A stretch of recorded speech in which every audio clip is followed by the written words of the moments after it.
In 1979, a group of teenagers waded chest deep through a river that reeked of sewage, hauling old car tires out of the muck and stacking them along the bank. Not hauling them away, stacking them. Hundreds of discarded rubber tires, dragged from the same riverbed these kids were standing in, packed with stones and built into a 600-foot retaining wall on the shores of the Bronx River in New York City. From the bridge overhead, it must have looked like someone was assembling a scrapyard. The whole thing defied logic. This was supposed to be a river restoration effort, and the very first move was to use garbage as construction material. The engineers had wanted concrete, poured walls reinforced with steel, the sort of infrastructure that shows up on budget lines and gets official sign-off. But Ruth Anderberg had no budget. She had no official approvals. What she had was a crew of teenagers from a federal employment program, a riverbed choked with tires, and a hunch that the trash itself could stabilize the banks if it was packed correctly. City agencies wouldn't even acknowledge the river as their responsibility. When she called around seeking help, not one department would claim jurisdiction over the waterway. Parks passed it to sanitation. Sanitation passed it to housing. Nobody owned the river, so Anderberg left her job as a secretary and took the project on herself. The prior decades of official solutions had amounted to very little. The Bronx River Parkway, finished in 1925, was meant to protect the river corridor. It didn't stop a single person from rolling a car into the water. Government commissions had examined the problem as far back as 1896, the year the state legislature branded the river an open sewer. Reports got written, budgets got floated, and the river kept dying. But there was something about this particular stretch of water that the city planners had overlooked. Beneath all the garbage, the channel still had a natural slope, rapids that pumped air into the water, a current strong enough to clear sediment if the banks would just stop falling in. This wasn't some concrete drainage canal. It was the only freshwater river in all of New York City, 23 miles of moving water running from Westchester County through the Bronx and out to the East River. And under the trash, the system was still intact, waiting. Picking litter out of the water was the easy part. Hand anyone a garbage bag and they could manage that. The real problem was that the riverbanks were caving in faster than anyone could clear them. That's where the tires came in. But the tires were just the opening move. What followed? Fish ladders, oyster reefs, biological engineering that converted a dead urban waterway into a working ecosystem, stretched across another 4 decades. And in 2007, a trail camera mounted at the Bronx Zoo recorded something no one in New York City had witnessed in over 2 centuries. The beavers had come home. In 1896, a New York State legislature report attached a label to the Bronx River that would follow it for the next 80 years: open sewer. The commission's recommendation was to purchase the land along the banks and convert it into a nature preserve. They even constructed a parkway, but south of the Bronx Zoo, below East 180th Street, nothing was touched. The southern reach of the river became a dumping ground so severe it made the northern section look pristine. The destruction didn't come from one source. It came in layers. By the early 1800s, at least 12 water-powered mills sat along the river, each one damming the flow to generate power. Every dam severed the river into isolated segments, and fish that had migrated upstream for millennia suddenly struck walls of stone and timber. The herring runs collapsed. The beavers, already trapped to extinction for their fur, had disappeared entirely by 1800. Then industry moved in, pouring dye, chemicals, and slaughterhouse runoff straight into the current. The New York Central Railroad sliced through the valley in the 1840s, shredding whatever natural buffer still separated the river from the surrounding mills and factories. 9 dams now sealed off all fish migration, and behind each one the water pooled into stagnant basins where sediment accumulated and dissolved oxygen plummeted to nearly zero. The river wasn't moving in any real sense anymore. It was stalling, decaying in isolated stretches, each section walled off from the next by structures nobody maintained and nobody would remove. By the 1970s, the scene bordered on surreal. Debris rose 20 feet along the banks, thousands of tires knotted together with refrigerators, car frames corroding in the shallows, and heaps of industrial waste from a shuttered upholstery factory that had left behind mounds of decomposing fiber no one could even identify.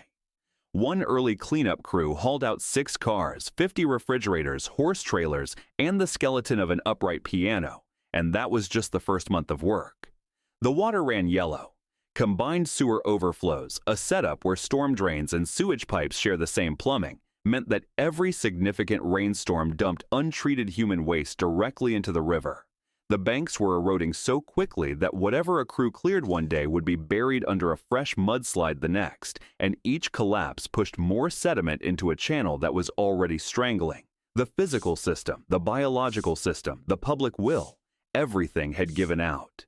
In 1974, Ruth Anderberg showed up at a public meeting in the Bronx. The local police commander, Anthony Bouza, brought up the river, and Anderberg stood and said something no one was prepared for. Instead of just cleaning it up, why not actually restore it? The room went silent. Someone eventually replied, "Fine, you do it." Anderberg didn't flinch. She walked away from her secretarial position at Fordham University and launched the Bronx River Restoration Project. The first obstacle wasn't the trash, it was the soil. The riverbanks around West Farms Rapids were eroding so aggressively that the land was sliding into the water. Every rainstorm washed more earth into the channel, burying whatever lay beneath and narrowing the flow. You could haul garbage out of the river all day long, but if the banks kept giving way, you'd be starting from scratch after the next storm. The standard solution, poured concrete retaining walls, would have blown past the entire project's resources. Anderberg had no city funding. She had volunteer muscle and whatever material she could improvise. What she had in abundance was tires. The riverbed was littered with them. In 1979, workers from a federal youth jobs program began pulling tires from the Bronx River and stuffing them with stones from the riverbed. Then, they laid them in rows, tier by tier, along the crumbling banks. The rubber gave with the ground instead of fracturing the way concrete would. The rocks inside lent each tire enough mass to resist the current, and the wall itself was porous. Water could filter through without pooling behind it. Which is exactly the kind of pressure buildup that causes solid walls to buckle. It was ugly. It looked precisely like what it was, a wall built from junk, but it held. 600 feet of stabilized riverbank, constructed entirely from materials already on site, by workers being paid to clean up the very debris they were now repurposing. The tires that had been strangling the river were now bracing it. The park that took shape around that wall, originally called Restoration Park, today known as West Farms Rapids, became the launch pad for everything that came after. But holding the banks was only the first problem. 9 dams still blocked the river, and every one of them was a dead end for anything that needed to move upstream. The dam at East 182nd Street, sitting right at the southern boundary of the Bronx Zoo, had stood there since the 1600s, originally built to drive a mill. For more than 300 years, it had barricaded every fish attempting to reach freshwater upstream. The answer was a fish ladder, a zigzagging channel constructed alongside the dam with resting pools at each switchback. Design and fundraising stretched across years, and the ladder didn't finally open until spring 2015. That one passageway unlocked 12 acres of spawning habitat that had been sealed off for centuries. But fish ladders are useless without fish to use them. The herring runs had been gone so long that no natural population remained. So the approach was bold. Capture 400 wild alewife herring from a stream in Connecticut, load them into a tank on a flatbed truck, drive them down to the Bronx, and hope they'd reproduce. Herring imprint on the water where they hatch. If these fish spawned in the Bronx River, their young would carry the memory of it, swim out to the Atlantic, and circle back 3 to 5 years later to repeat the cycle. By 2009, adult alewife were appearing at the foot of the dam, 3-year-old fish, exactly the right age to be offspring of the original stocking. Once the ladder opened, they began climbing it. More than 70 herring made the passage in a single season. At the same time, down at the river's mouth where it empties into the East River at Soundview Park, a separate team was tackling the water quality itself. Oysters once blanketed over 200,000 acres of New York Harbor, so plentiful in colonial days you could buy them off street vendors. But overharvesting and pollution had wiped them out by the early 1900s. What most people don't grasp is that oysters aren't merely food, they're biological filters. One adult oyster can process up to 50 gallons of water in a day, drawing in particles and contaminants, keeping what it needs, and releasing cleaner water back into the current. The restoration team, partnering with local conservation groups including the Billion Oyster Project, began constructing artificial reefs at Soundview from recycled shells gathered at New York City restaurants. They spread shell material to form a hard surface where juvenile oysters could anchor, then seeded the reef with thousands of live transplants. The reef expanded to 5 acres, and the oysters did more than just filter, they built structure. Small fish, crabs, worms, and barnacles colonized the crevices between shells, converting the reef into a living foundation for species that hadn't inhabited the lower river in generations. The entire thing was assembled from waste, recycled shells that otherwise would have ended up in landfills. For 8 years after the tire wall went up, the changes were invisible. The banks held firm. Volunteers continued hauling trash from the water, but the river still looked rough, cloudy, overgrown, choked with invasive plants.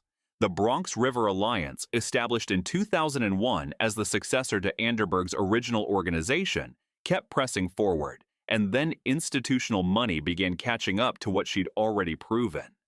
Congressman Jose Serrano secured more than $30 million in federal restoration funding for the river, the kind of backing that only materializes after someone with a pile of tires has already demonstrated the concept.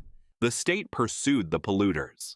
7 Westchester County towns that had been discharging raw sewage into the Bronx River reached a $7 million settlement, and the funds went directly into green infrastructure. Salt marshes were replanted at Soundview. Invasive species were torn out and swapped for native vegetation. A floodplain forest, the last one surviving in the lower Bronx River watershed, was brought back through a capital project worth nearly $3 million. Since 1997 alone, volunteers had extracted close to 60 wrecked automobiles, 340 tons of refuse, and 20,000 tires from the river and its banks. A system that once swallowed 500 million gallons of raw sewage annually was slowly being pieced back together. Then the wildlife started returning: egrets, herons, blackbirds whose calls hadn't echoed along the water in decades. An American mink was sighted, a predator that depends on clean water and a healthy prey base to survive. The food chain was reconstructing itself, one link at a time, from the bottom up. In February 2007, a finding at the Bronx Zoo brought everything to a halt: chewed stumps, stripped bark, and a 12-foot wide lodge crafted from sticks and mud, perched on the bank as if it had always belonged there. They mounted a camera, and when they reviewed the footage, there it was, a beaver, paddling upstream. The first beaver spotted in New York City in more than 200 years. A second beaver showed up in 2010. The pair lived together on the river for years, building and reshaping the habitat around them simply by doing what beavers do. May 2025. Camera traps at the Bronx Zoo picked up motion in the water.